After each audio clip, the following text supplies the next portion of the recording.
Aleluia. Amém? Gostaria que projetasse para mim 2 Timóteo, capítulo 4, versículo 7. Por favor. Aleluia. Quem achou, diga achei. Quem não procurou, diga não procurei. Quem procura, acha. Minha mãe dizia isso. Ainda diz, né? 2 Timóteo, capítulo 4, versículo 7 diz assim: Combati o bom combate, acabei a carreira, guardei a fé. Versículo 8, por favor. Versículo 8 diz assim: Desde agora a coroa da justiça me está guardada, a qual o Senhor, o justo juiz, me dará naquele dia, e não somente a mim, mas também a todos os que amarem a sua vinda. Aleluia! Quantos amam a vinda de Jesus aqui? Queria, antes de passear ali um pouco pelo texto, eu queria que você refletisse em algumas perguntas. Jesus vai voltar, sim ou não? Se Jesus não voltar enquanto você estiver em vida, você vai voltar para Ele. Amém? Você vai morrer, em outras palavras. Morrer o seu corpo físico. Mas nós sabemos que uma vez que aceitamos o Senhor Jesus, nós temos uma vida e uma vida eterna. Amém? Então, primeira pergunta que eu queria fazer para você: qual vai ser a posição que você vai estar quando você estiver diante de Jesus? E qual será a recepção? Porque eu sei que nos quadrinhos, nas histórias lúdicas, quem recebe a gente é Pedro, né? É ou não é verdade? Ou um anjo.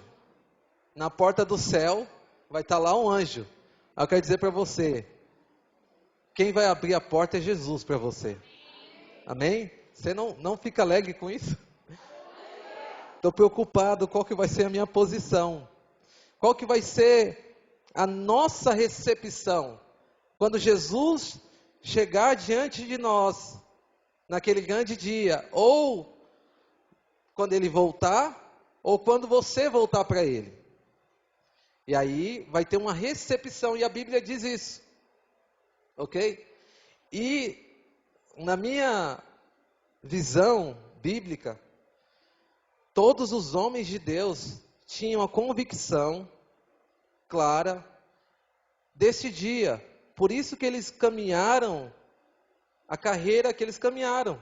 Por isso que eles se deixaram gastar. Paulo disse isso: me gastarei, me deixarei gastar por conta do propósito de Deus. Quando Paulo chega nesse resultado aqui em Timóteo, que ele combateu o bom combate, terminou a carreira e guardou a fé, é porque Paulo, de fato, combateu o bom combate, de fato, terminou a corrida e guardou a fé, mas teve algo no coração dele que queimou. Existia um objetivo que ele estava indo atrás. E no versículo 8 ele diz assim: está-me reservada agora a coroa da justiça. O que ele tanto corria e procurava era essa coroa da justiça, que o Senhor, justo juiz, me dará naquele dia. Ou seja, ele só fez tudo isso, só combateu o bom combate, só terminou a corrida, só guardou a fé. Por quê? Porque ele sabia que tinha uma coroa que o Senhor ia dar para ele naquele dia. Então, neste século, irmãos, fala a verdade, nós estamos sendo tentados a viver de uma forma totalmente terrena, totalmente natural, e pensar naquilo que está acontecendo aqui na terra, na nossa vida natural. Então você nasceu, cresceu, e agora você vai se casar, vai comprar suas coisas, vai fazer uma faculdade. Tudo isso faz parte da nossa vida terrena. Mas aí você está o quê? Agora preso nessa perspectiva.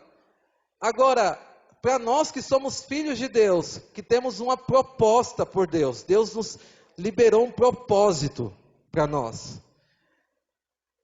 É ruim. Por quê? Porque temos algo muito além daqui. Os nossos olhos não devem estar neste lugar. O nosso coração não deve estar arraigado nessa terra. Mas a nossa mente, o nosso coração deve estar voltado para aquele grande dia. Porque tem um grande dia nos esperando. E quando a Bíblia diz que algo é grande, irmãos, é porque é grande mesmo. Entende? Então, eu queria que você pensasse nessa pergunta. E aí, nós precisamos entender qual que é o nosso propósito. Por que eu estou aqui hoje? Qual que é o meu propósito? E aí a gente precisa voltar um pouco na história, na queda de Adão. Qual que era o propósito de Adão? Qual que era o propósito do homem? O propósito do homem não era ser salvo. O objetivo do homem não era viver uma vida procurando a salvação ou uma vida de queda. O homem já nasceu no Éden. O homem já nasceu para reinar. O pastor falou aqui sobre o momento que Deus falou, façamos o homem conforme a nossa imagem, conforme a nossa semelhança, com a nossa autoridade, conforme a nossa imagem. Então, Deus já fez o homem para quê? Para reinar. Já colocou ele num lindo jardim. Esse é o objetivo de Deus. Reina. Olha, agora você está vivo, agora reina. Agora, cumpra o propósito que eu estabeleci para você. Quando o homem cai, quando Adão cai, ali tem uma ruptura no propósito, amém? O propósito, ele é temporariamente cancelado ali, para Adão. O propósito, ele é ferido. E agora Adão precisa de quê? Ele precisa de correção de rota. Diga assim, correção de rota. Com isso, o que eu entendo aqui na palavra de Deus? Abre em Gênesis capítulo 3, versículo 21, por favor.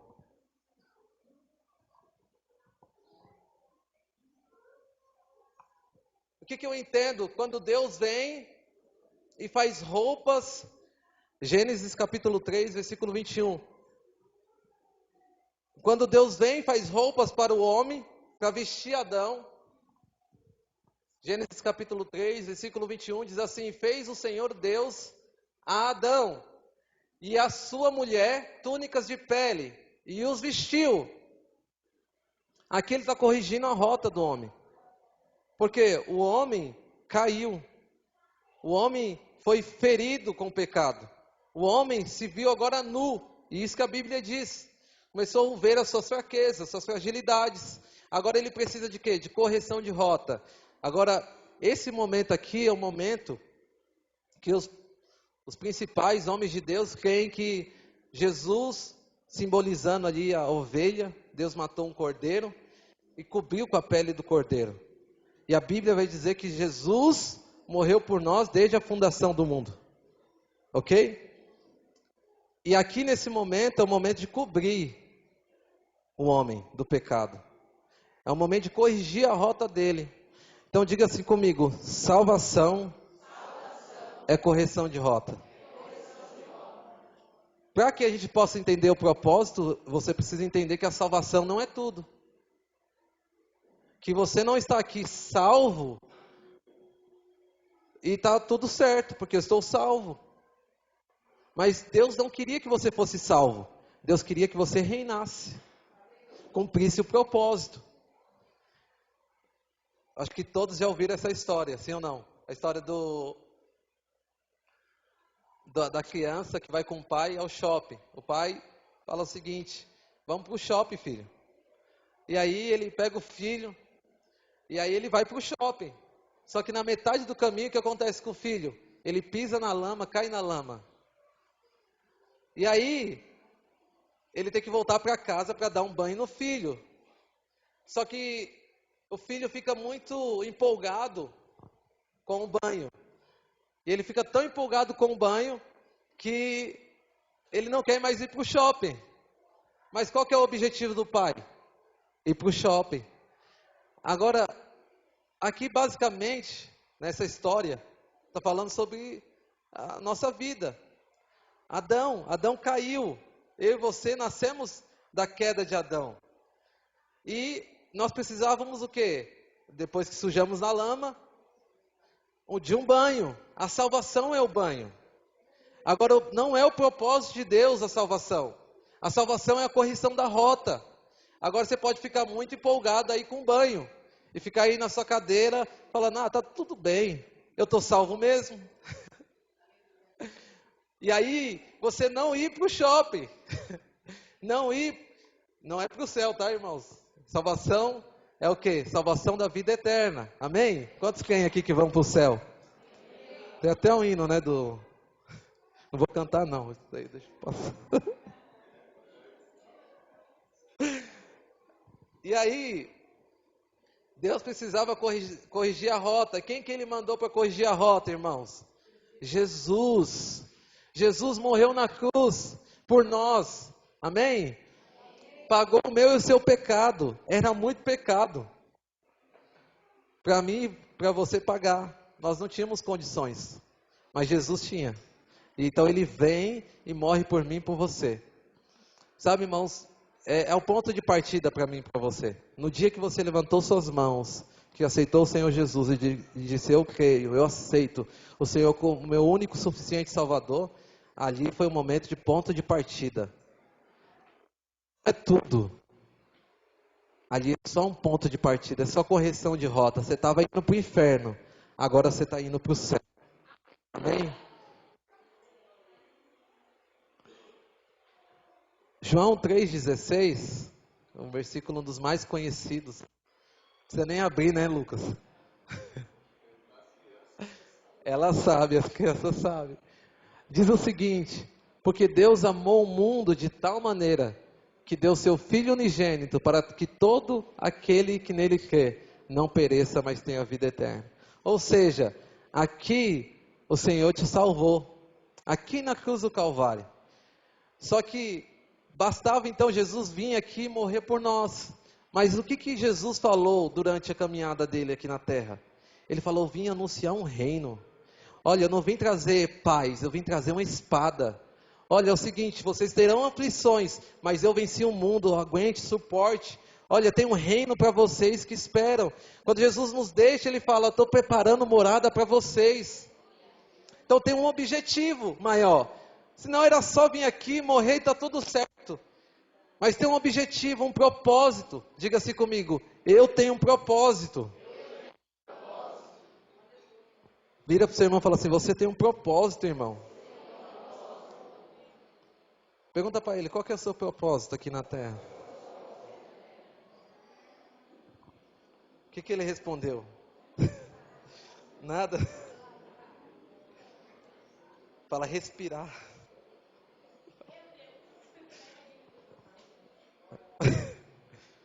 As plantas também respiram.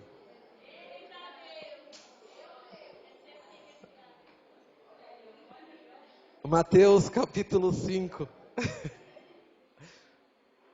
As plantas respiram, sim ou não? Então não é só respirar, não.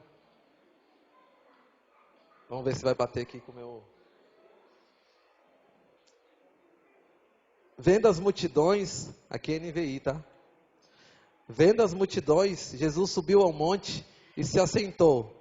Seus discípulos aproximaram-se dele e ele começou a ensiná-los, dizendo, bem-aventurados os pobres em espírito, pois deles é o reino dos céus. Opa, mas tem algo diferente aqui. Salvação é de graça, sim ou não? Sim. Reino não. Reino é tomado à força. Reino é tomado à força.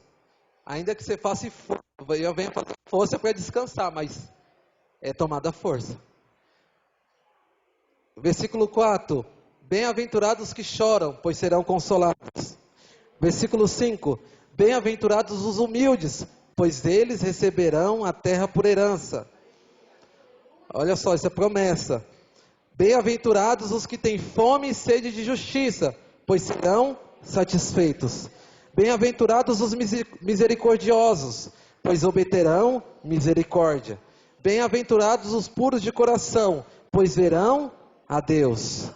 Bem-aventurados os pacificadores, pois serão chamados filhos de Deus. Bem-aventurados os perseguidos por causa da justiça, pois deles é o reino dos céus.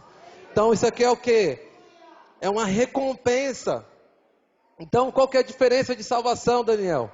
A diferença de salvação entre reino é que na salvação é tudo de graça. Você recebeu pela graça. Você foi favorecido. Você só precisou crer e aceitar e receber. Ainda que eu te entregue um cheque de graça, você vai precisar receber esse cheque. Então você creu, você aceitou. E agora? Agora não acaba tudo, agora tem propósito, tem objetivo, tem um destino, tem algo claro para você. Tem uma promessa de recompensa. Amém? E aqui, em Mateus 5, Deus está falando sobre o quê? Sobre as bem-aventuranças. Aqueles que são bem-aventurados, aqueles que vão chegar até o fim como vencedores. Amém? Lá em Apocalipse, você vai ver o quê? Jesus falando, aquele que foi até o fim, aquele que chegou até o fim, aquele que concluiu a sua rota, aquele que acabou a carreira, aquele que de fato deixou o seu dom aceso, deixou o espírito aquecido, aquele que cumpriu o seu propósito na terra, a este darei a coroa da vida.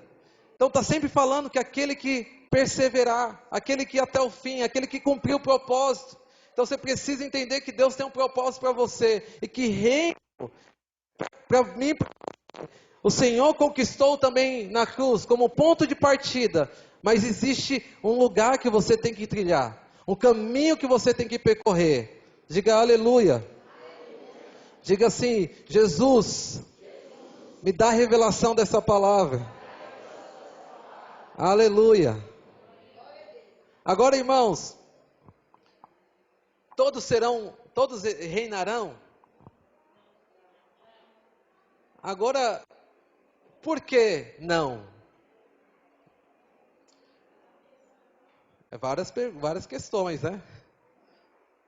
Mas existem dois tipos de crentes que eu quero abordar aqui para você, para concluir minha palavra, que está em Mateus capítulo 25, que é a parábola dos talentos, capítulo 25, versículo 14. Lá tem dois tipos de crentes.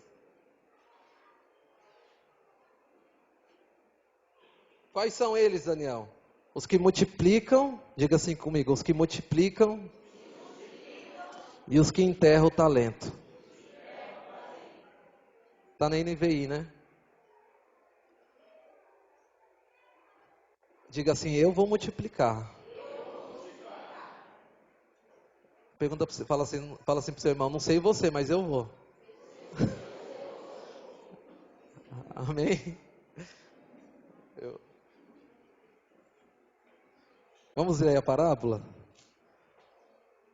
Versículo 14, diz assim, e também será como um homem, que ao sair de viagem, chamou os seus servos, e confiou-lhe os seus bens.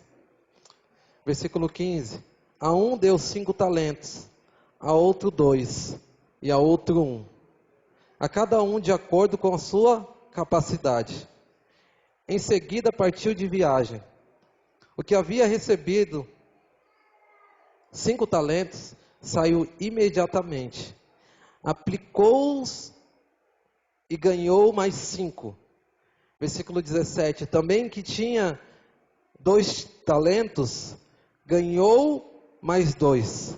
Versículo 18, mas o que tinha recebido 1 talento, saiu, cavou um buraco no chão e escondeu o dinheiro do seu senhor. Versículo 19: depois de muito tempo, o senhor daqueles servos voltou e acertou contas com eles. Diga assim comigo: ele voltará. Versículo 20, eu sigo. O que tinha recebido 5 talentos, trouxe os outros 5 e disse: o Senhor me confiou 5 talentos. Veja, eu ganhei mais 5.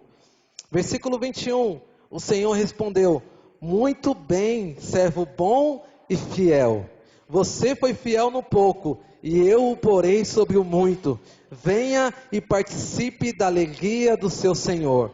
Versículo 22, veio também o que tinha recebido 2 talentos, e disse: o Senhor me confiou 2 talentos. Veja, eu ganhei mais 2. O Senhor respondeu: muito bem, servo bom e fiel. Você foi fiel no pouco, e eu o porei sobre o muito. Venha e participe da alegria do seu Senhor.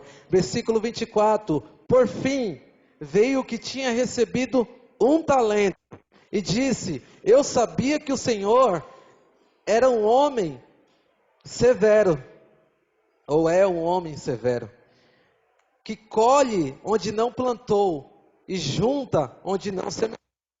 Versículo 25, não sei, meu microfone está falhando bastante.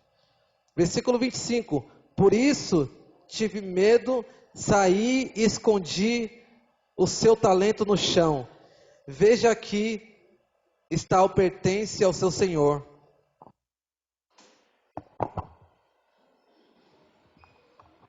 Versículo 26, o Senhor respondeu: servo mau e negligente.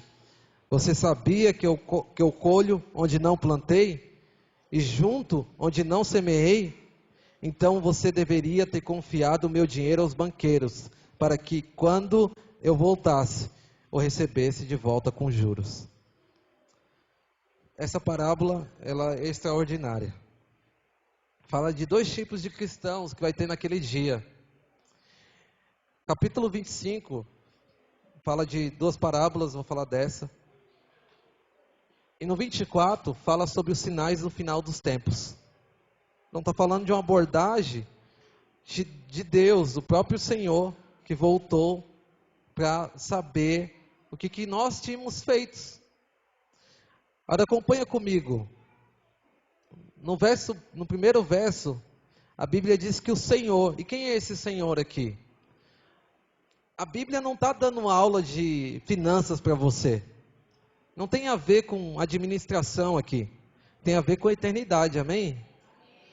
Isso aqui que Jesus está tratando é sobre eternidade. Então esse Senhor, nessa parábola, é o próprio Senhor. Aleluia. Ele veio aqui e Ele nos entregou um grande talento, que é o Espírito Santo. Mas Ele entregou outros talentos. No versículo... Saiu aqui minha palavra.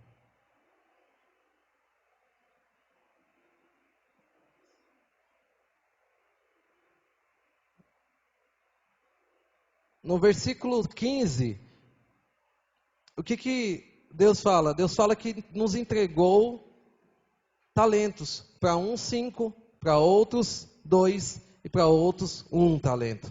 Amém? Então, todo crente, ele tem pelo menos 1 talento. Isso é certo aqui na parábola. Uns têm mais que outros, mas todo crente tem 1 talento. Diga assim: eu pelo menos 1 tenho talento. Pode falar. Pelo menos 1 talento eu tenho. Deu uma... Diga assim comigo: pelo menos 1 talento eu tenho. Talvez você tenha 2, talvez você tenha 5, mas 1 você tem. Então, você não pode falar assim: Deus me trouxe para cá para ficar só respirando, cultivando a vida na igreja, sabe, me salgando, me iluminando com os irmãos. É muito bom estar com os irmãos e tal, aí a gente abraça, se beija, se vê, né? A gente vem para o culto, vem para a célula, e está tudo bom, está tudo bem. Depois eu vou trabalhar e vou viver minha vida, então vem aqui buscar uma palavra. Sabe que esse é um pensamento de ovelha gorda, só quer comer, entende? Aí vai engordando, Se não tem um exercício do talento e do dom, vai dar prejuízo, entende? Então, você tem um talento, e qual que é o objetivo do talento, no versículo 17? A Bíblia vai dizer que o objetivo do talento é o quê? Multiplicá-lo. Amém? Agora presta atenção aqui. O seu talento, o seu dom, porque, Daniel, talento, eu sei cozinhar, eu sei jogar bola. Deus pode usar isso como ferramenta, sim ou não? Sim ou não? Sim. Deus pode usar isso como ferramenta para edificação da casa de Deus. Mas, isso não é o seu dom. Isso é um talento natural. Por quê? Porque o mundo tem muitos talentos, sim ou não? Sim ou não? O mundo tem muitos talentos, muitos músicos, muitos cozinheiros, muitos artistas, jogador de futebol. Agora, quando a Bíblia fala que o Senhor veio e confiou aos seus servos, Ele está falando de quem? De mim e de você. Fala assim, eu sou o servo do Senhor. Então Deus confiou o quê? Um dom para você. Não dinheiro, mas um dom. Para você fazer o quê? Cuidar dele e multiplicar ele. Então esse é o objetivo de você estar na igreja. Esse é o seu propósito. Multiplicar o seu dom. Você foi salvo, amém, glória a Deus, aleluia. E agora o que eu faço? Multiplica o dom que há em ti. Aviva. E hoje eu quero dizer para você, Deus vai avivar o dom que está dentro de você. Você tem encavado e tem escondido esse dom, mas Deus vai avivar. Por quê? Porque esse é o objetivo do jejum de 40 horas. Você sair para fora. Você está aqui dentro, mas é para sair para fora. Olha que loucura. Que paradoxo. Deus ama paradoxos. É melhor dar do que receber. Entende? Aquele que dá, recebe. Entende? Deus te protege na saída e na entrada. Não era primeiro, na entrada e na saída. É um paradoxo, e Deus ama isso. E você está aqui dentro hoje, escutando o que está escutando, é para você sair para fora e multiplicar o seu dom. Se eu sou membro, eu vou multiplicar o membro. Se eu sou um anjo da guarda, eu vou multiplicar um anjo da guarda. Se eu sou um anfitrião, eu vou multiplicar um anfitrião. Se eu sou discipulador, eu vou multiplicar um discipulador. Se eu sou obreiro, eu vou multiplicar um obreiro. Se eu sou um pastor, eu vou multiplicar um pastor. Esse é o objetivo. O dom é ministerial, filho. Você pode exercer o seu dom. Porque nós cremos dessa maneira, que cada membro é um ministro. Porque nós estamos em linha com a palavra de Deus. Então, se a palavra de Deus diz que você tem pelo menos um dom, você é um sacerdote. Esse dom está aí em você. Você precisa só despertar para esse dom.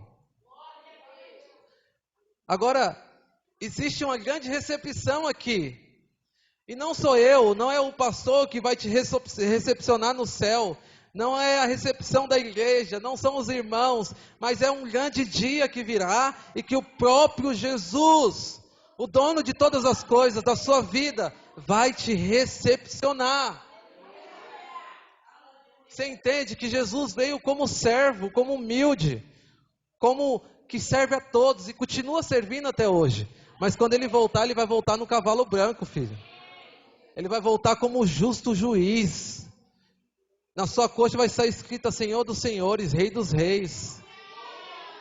Ele não vai voltar para ser humilhado pelos romanos e nem pelo homem. Entende? Ele foi humilhado por nós, por amor a nós. Esse era o objetivo e o propósito de Jesus foi cumprido na cruz do Calvário. Agora ele vai vir, ele vai ter uma recepção. Logo na recepção você vai saber se você multiplicou o seu dom ou se você escondeu o seu dom. Logo de cara, não vai demorar muito no céu. E essa parábola mexe comigo, irmãos, porque é o meu objetivo, chegar no céu e ser bem recepcionado por Jesus.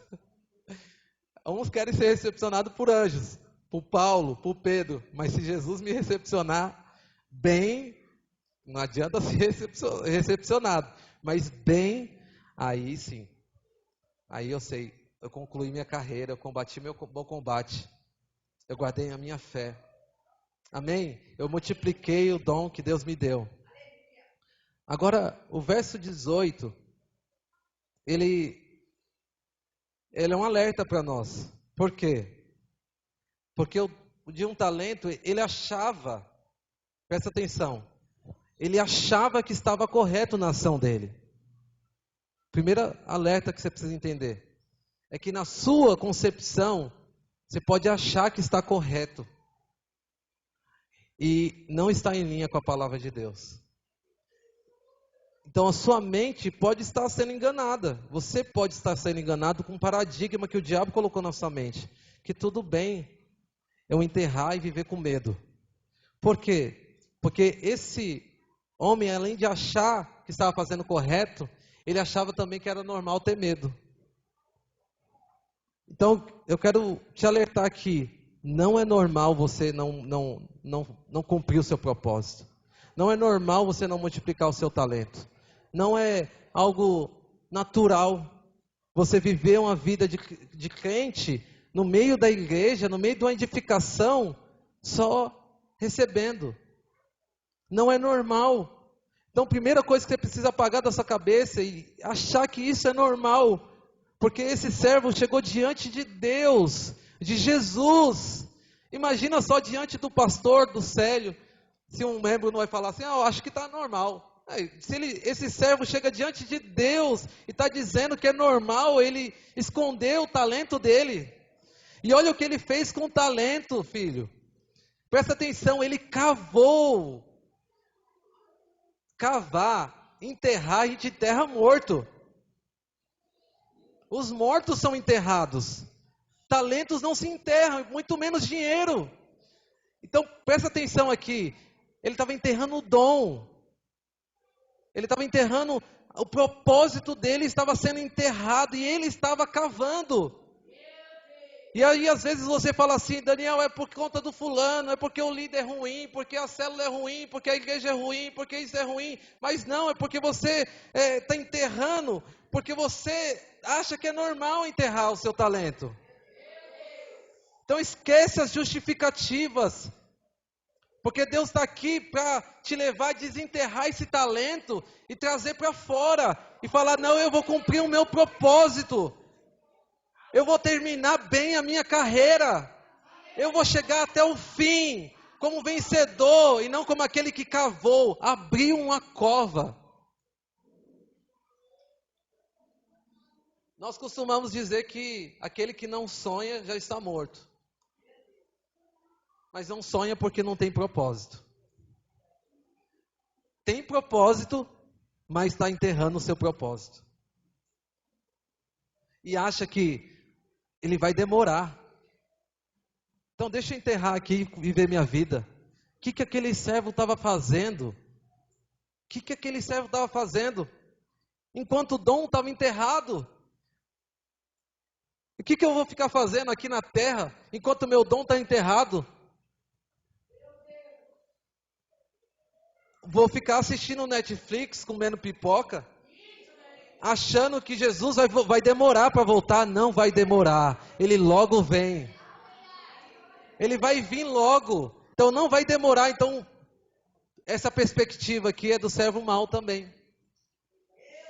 De achar que está tudo bem, vai demorar e eu vou curtir minha vida, vou viver minha história aqui, vou ser feliz, enquanto o meu propósito está enterrado.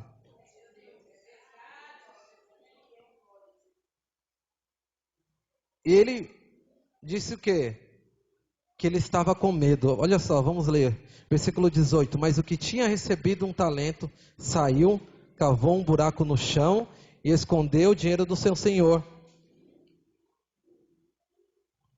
E aí depois o Senhor, no versículo 22, versículo 23. Perdão aqui, irmãos. Aqui, ó, versículo 25. Por isso tive medo. Qual que foi o princípio, qual que foi o espírito que paralisou ele? Medo. O medo nos paralisa de cumprir o nosso propósito. Então você não pode viver uma vida cristã achando que ter medo é normal de viver a vida com Deus. De ser desafiado. Achando que a igreja vai consumir os seus melhores dias. Achando que a vida com Deus aqui entre os irmãos, assumir uma célula. Tenho medo de ser anjo da guarda, de ser anfitrião.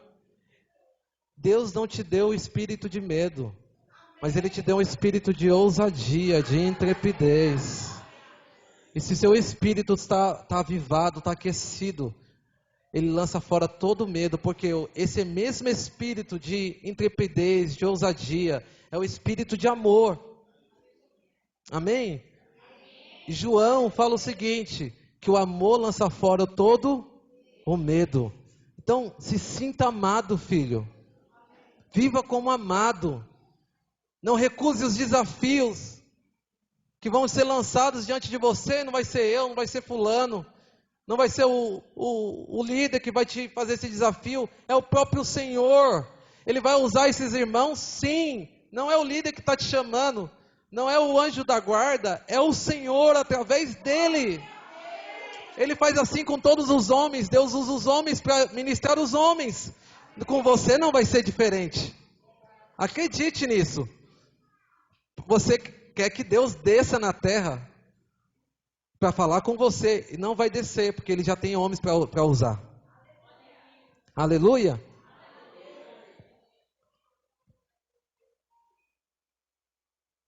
Então acredite nisso, irmão. O seu talento não foi feito para ser enterrado. Tem dois tipos de cristãos nessa posição aqui hoje. Os que estão cavando para enterrar e os que já enterraram. E tem gente que está multiplicando talento. Então estou aqui para te julgar, dizer que você está com talento enterrado. Deus vai ministrar o seu coração acerca disso. Agora, você precisa entender que isso não é normal. Você não pode chegar diante de Deus e falar, você é um servo, você é um senhor mau, como ele disse. Você queria, na verdade, Senhor, paralisar minha vida, ficar lá tentando multiplicar o meu talento, tinha tantas coisas para fazer. Aquele que nega a sua própria vida, esse vai achá-la. Mas aquele que tentar achar a sua vida aqui nessa terra, esse vai perdê-la. Foi Jesus que disse, não foi eu. Vai ter um dia, irmão. Esse dia, pense nesse dia. E essa grande recepção, se alguém vir aqui, quiser fazer um solo. O João, pode ser o João. Aquele dia vai ser um grande dia. Mas para uns vai ser ranger de dentes. Porque ele vai ver o quanto que ele perdeu. Nós não temos tempo para ficar cavando cova. Cavando cova e enterrando talento. Cavando cova e enterrando talento. Quando os irmãos decidem sair e largar a vida da igreja, eles estão fazendo o quê? Cavando covas. Enterrando, deixa lá, um dia é meu talento. Não é seu, é do Senhor, Ele vai requerer de volta. Está dentro de você, filho. Nós vamos ter um apelo aqui. E aí você vai decidir vir aqui e desenterrar se você enterrou. E parar de cavar se você está cavando cova. Você não é coveiro para cavar cova, você é filho de Deus. Você tira a pedra. Jesus fez isso. Jesus não cavou cova, Ele tirou a pedra. Tem muito Lázaro que vai ser ressuscitado pela sua vida. É por isso que o diabo te paralisa com medo. É por isso que ele está te oprimindo por muitas vezes. Para você não tomar a atitude correta. Para você não se jogar diante do propósito. Ele tem um problema com você. Porque ele sabe que você é um perigo para ele. Você é perigoso para o inferno, sabia disso? Quando nós chegarmos no céu, vai ter duas abordagens. Bem dois irmãos aqui, homens. Homens veio dois varão de guerra, valorosos. Então, fica aqui do meu lado. Para um, Deus vai ter uma abordagem muito boa. prefere? Jesus sabe. Você prefere, Eduardo, a abordagem boa ou ruim? Ah, boa, escolheu. Te salvou aqui. Aleluia. Então, o Eduardo chegou no céu. Jesus vai recepcionar ele com muita alegria. E virar para ele e falar assim: Eduardo, servo bom e fiel, entra para a alegria do seu Senhor. Olha só que poderoso isso. Isso vai ocorrer porque a palavra de Deus é verdade. Quem crê nisso? Vamos dizer que o Célio é o servo mau. Miserável. Servo mau. Escondeu. Chegou lá na posição de coveiro lá no céu. Estava escondendo o seu talento. Deus vai falar para ele. E eu acredito que não tem prazer no olhar de Jesus. Entende isso? Deus não tem prazer em dizer servo mau. Entende? Não há prazer no Senhor nisso. Só o olhar de Jesus já vai constrangê-lo. Por quê? Porque é tanto amor. Deus, se Ele pudesse, Ele viria aqui pelo Célio. E cumpriria e levava ele para esse lado. Mas o que Ele pôde fazer? É salvar, corrigir a rota do Célio. Falar: não, Célio, você não vai para o inferno. Eu vou corrigir sua rota, vou colocar um propósito no seu coração, vou te levar a projetos extraordinários, vou ministrar o seu espírito. Você vai ser o meu servo, o meu servo fiel. Só que o Célio tomou as suas próprias decisões. E ele decidiu, esconder o talento, cavar, por inúmeras situações, mas por muito medo. Medo dos desafios, medo de se magoar, medo de ser ferido. Tem muitos irmãos de outras igrejas aqui, você foi ferido em outra igreja, mas aqui é um lugar de cura. E se você for ferido aqui, Deus vai te curar também. Você não precisa sair da igreja para ser curado, porque aqui é o lugar de cura, aqui é o lugar de vida. Aqui é o lugar que você, mesmo emburrado, chateado, em crise com você mesmo, em crise com outros, mas na verdade é com você mesmo, permanecer e falar: não vou sair daqui. Porque se não tiver este ambiente, se não tiver este lugar, eu não cumpro o meu propósito. Entende? Então eu vou permanecer firme até o fim. Mas o Célio tomou todas as decisões erradas. E ele chegou naquele dia, naquele grande dia, ele foi recepcionado com um pesar no coração do Senhor, porque o Senhor tinha um propósito para ele. E falar: servo mau e fiel. Há ranger de dentes nessa posição. Por quê? Porque nessa posição, você vê o que você perdeu. Só de você olhar para o Senhor, entende? Então, eu quero te levar a olhar para aquele dia hoje. Eu quero te edificar com essa palavra, mas levar você a olhar para aquele dia é um dia muito importante. Você se prepara para o casamento, você se prepara para algo importante, se prepara para aquele grande dia. Conserva o seu espírito, aviva o teu espírito hoje. Chuta o balde, dá um grito, chora, rasga, corre, faz alguma coisa, mas sai do lugar de naturalidade. O ímpio é natural, nós não, nós somos espirituais. Entende? Tem um propósito para você cumprir, filho. E é hoje, é agora, não é amanhã. Porque ele vai vir, e quando ele vir, em nome de Jesus, ele vai te abordar, vai ter uma recepção calorosa, vai te abraçar, vai te lançar para o alto, vai te beijar, vai ser um dia muito alegre, por quê? Porque você foi um servo bom, um servo fiel, um mordomo fiel do Senhor. O Senhor está procurando mordomos que são fiéis. E aquele que enterrou tem outra oportunidade de cavar de volta, tirar o seu talento e falar: eu vou esperar o Senhor na posição. Eu vou esperar o Senhor na posição de multiplicar talento. Eu vou esperar o Senhor na posição de fiel, de quem honra aquilo que tem, que foi entregue do Senhor. A salvação foi de graça, mas o dom que há em ti custou preço, e preço de sangue na cruz do Calvário. Foi muito preço de sangue. Jesus foi humilhado de todas as maneiras, querido. Você deveria meditar mais na cruz. Meditar naquilo que Jesus fez e passou. Tudo por você.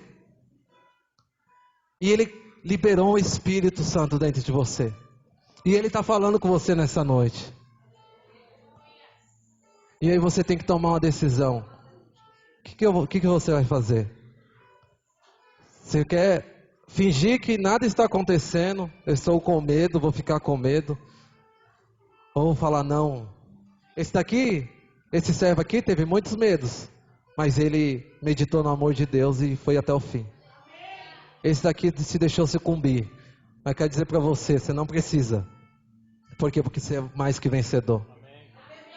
Você tem um espírito de ousadia. Queria que você ficasse de pé, só você que tem um espírito de ousadia, de intrepidez.